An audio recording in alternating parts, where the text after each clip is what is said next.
kanina sa kotse, narinig ko, "Nog, nog, nog, nog." Baka hindi ko ninyo nalalaman kung ano ibig sabihin ng nog-nog. Ang nog-nog po bansot na, negro pa. Kaya ako napaakyat dito, kasi, totoo naman ako, mababa sa sukat. Kaya ako umakyat ko dito, talagang ako, nog-nog. Pero hindi ko ikinahiya ang kulay ko. Kulay ko ito ng kulay ng Pilipino. Pilipino, magmula ng panganak hanggang ngayon. At hindi ko iiwanan, ikahiya at tataliburan ang aking pagiging Pilipino. Patunayan, minsan hindi ko sumumpa sa isang bansa sa kagustuhan kong maging naturalized citizen ng Amerika. Ako'y sumumpa. Sinabi ko doon.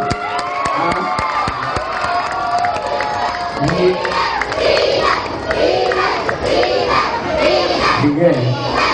Mga bata, tamang-tama at kayo ang ituturo ko kasi kayo baka maging biktima ng aking ikinatatakot.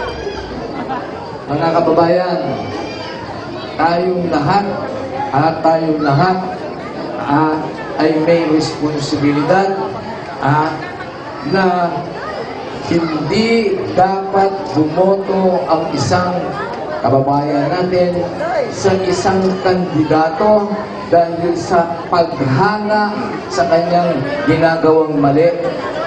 Ano ang ibig kong sabihin? Ano ang tinutukoy ko?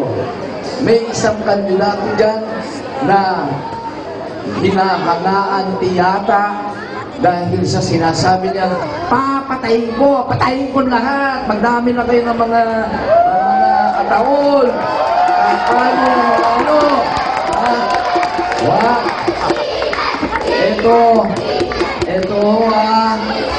nandito itong mga batang ito.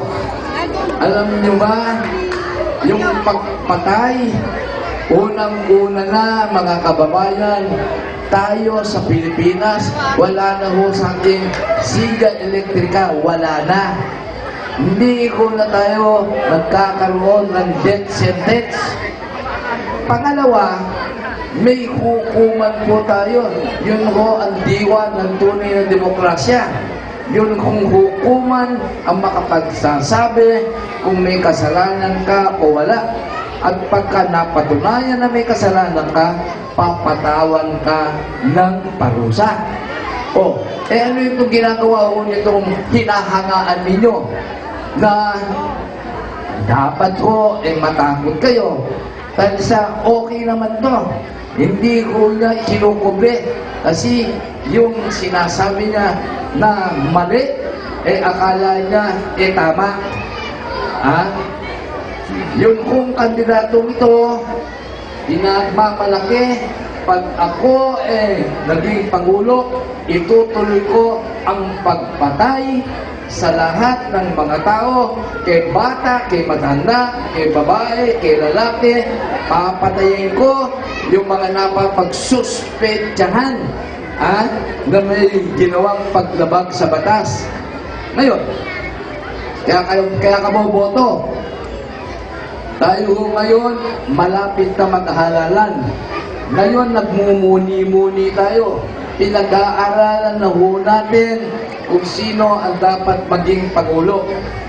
Ito nga ho, isang Pangulo na ang sinasabi bilang sagot sa kriminalidad, ipagpapatuloy niya yung kanilang ginagawa ng pagpatay sa kapwa na pinagsususpetsahan lang na gumawa ng paglabag sa ating batas.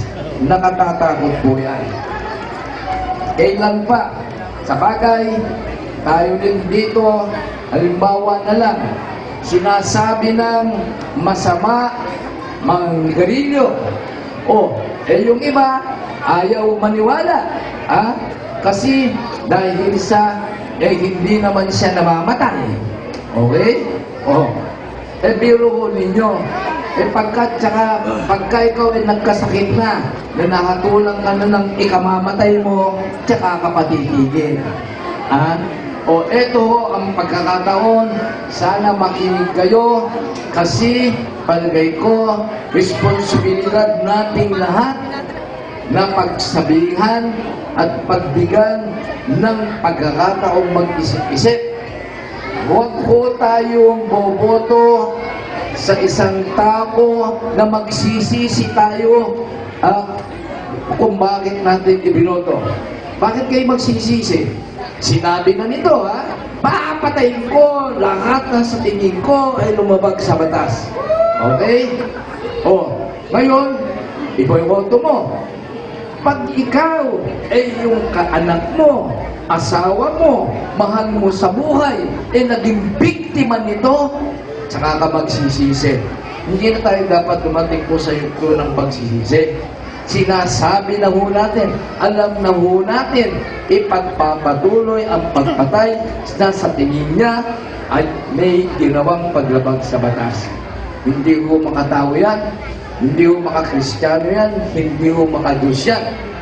Ako ang sinasabi ko, yan kung paglaban sa kriminalidad, pagkakaroon ng kaayusan sa katahimikan, marisolba ho natin yan, mababawasan po natin ang problema niyan sa pamamagitan ng pagharap sa problema at malutas ang problema ng kahirapan. Hindi ho pagpatay. Hindi ho pagpatay. O nga pala, napatunayan na ho